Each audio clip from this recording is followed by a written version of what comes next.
So here we are on holidays just for 1 week up in the Fraser Coast in Hervey Bay and Maryborough. What's an interesting thing is we had to go home. We've got to be home on Monday, but we decided that we're going to go home on Sunday. And so we've got 3 cars with us at the moment, 3 groups of us. As we went to go this morning, one of the cars wouldn't start. Everything we tried, flat battery, everything like that, the ignition just wouldn't, it was dead. So I spent a fair bit of time with the car until I exhausted my own knowledge of mechanics, and I started making some phone calls around to local people that I do know. And every time I rung someone, the door's shut. And this is Sunday, I understand, but it eventually got that way that I thought, okay, we just have to wait until Monday, ring a mechanic and see how we go from there. But I decided to start working on the car myself, and there was a couple little things I thought that, I think it might be that's the problem. Maybe I can fix it. So I started working on that, and after a lot of work, it wasn't the problem at all. So eventually I decided I can't win, I'll just have to wait till Monday. Meanwhile, my wife makes a phone call to a sister who we were supposed to go down to Brisbane and have lunch with.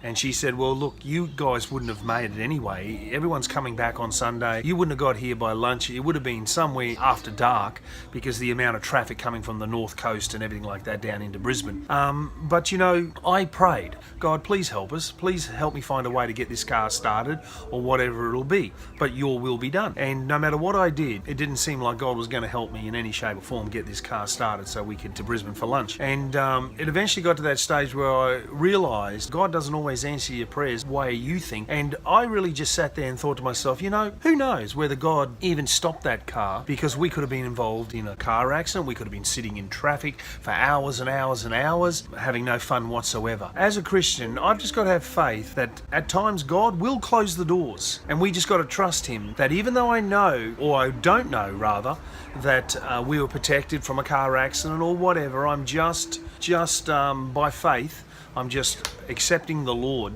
shutting the door, because I know that He can. He's done many things in the past after I asked for intervention and prayer, and He will do it. But in this case, He didn't. So as a Christian, I'm just going to have faith that God is leading my life. And it's not just based on blind faith, folks, because I know what you'd be saying right now. Oh yeah, that's what you Christians say. But I know what it was like when I wasn't a Christian, and I know what it's like since I've been a Christian and when I pray. There's a difference, folks.